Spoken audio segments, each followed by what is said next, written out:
Baik, Assalamualaikum warahmatullahi wabarakatuh. Perkenalkan, nama saya Amalia Masruro, NIM E2018-2078, dari kelas Ekonomi Syariah 2. Baik, saya di sini akan sedikit menjelaskan tentang ekonomi dua sektor atau biasa disebut ekonomi tanpa kebijakan pemerintah. Ekonomi dua sektor ini dibagi menjadi dua golongan. Yang pertama dari golongan ekonomi tertutup, yang kedua yaitu golongan ekonomi tanpa kebijakan pemerintah. Yang golongan ekonomi tertutup yaitu rumah tangga dan produsen. Artinya apa? Tidak ada yang namanya ekspor impor di dalamnya. Yang kedua yaitu ekonomi tanpa kebijakan pemerintah. Artinya pemerintah tidak mempunyai hak sama sekali dalam ekonomi dua sektor ini.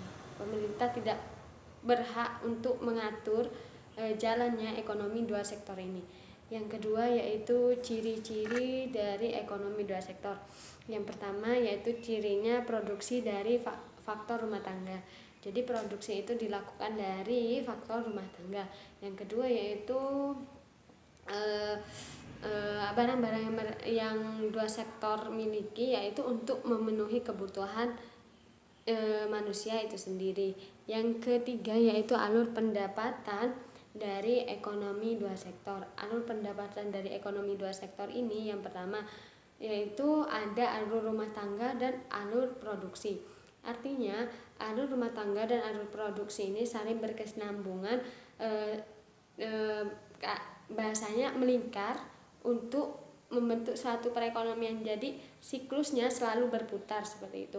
Dari alur rumah tangga itu ada yang namanya modal, tanah, ada juga yang namanya tenaga kerja seperti itu. Yang selanjutnya yaitu rumus dari ekonomi dua sektor ini. Rumus keseimbangan ekonomi dua sektor yaitu Y sama dengan C plus I.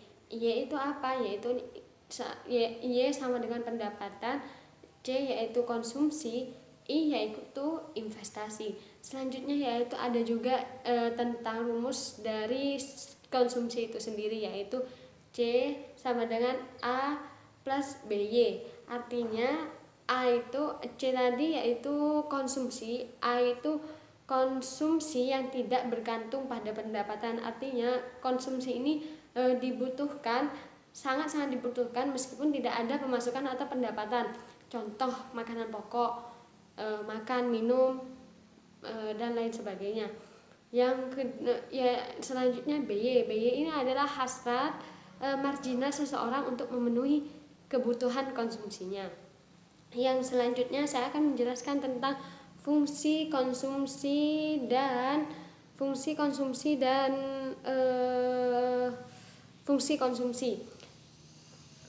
Fungsi konsumsi di sini terdiri dari dua fungsi, yaitu fungsi untuk diri sendiri, yang kedua yaitu fungsi untuk menggapai ridhonya Allah. Fungsi untuk diri sendiri ini yaitu fungsi yang untuk kebutuhan atau kemaslahatan dirinya sendiri, yaitu tentang sandang, pangan, papan, dan lain-lain sebagainya. Sedangkan fungsi yang kedua yaitu untuk menggapai ridhonya Allah.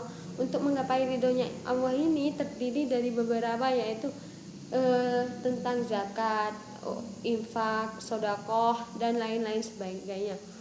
Baik, selanjutnya saya akan menanggapi bagaimana tentang ekonomi dua sektor ini. Apakah ekonomi dua sektor ini bisa dijalankan di suatu negara? Menurut saya di zaman yang semakin modern, perkembangan teknologi dan semuanya membutuhkan saling kolaborasi. Katakanlah contoh, si penjual tidak ada lapangan pekerjaan yang tidak membutuhkan namanya kolaborasi. Contoh, si produsen harus mempunyai keahlian juga di bidang pemasaran, marketing. Sama halnya dengan ekonomi, yaitu perekonomian membutuhkan kerjasama dengan negara lain untuk memenuhi kebutuhan negara tersebut.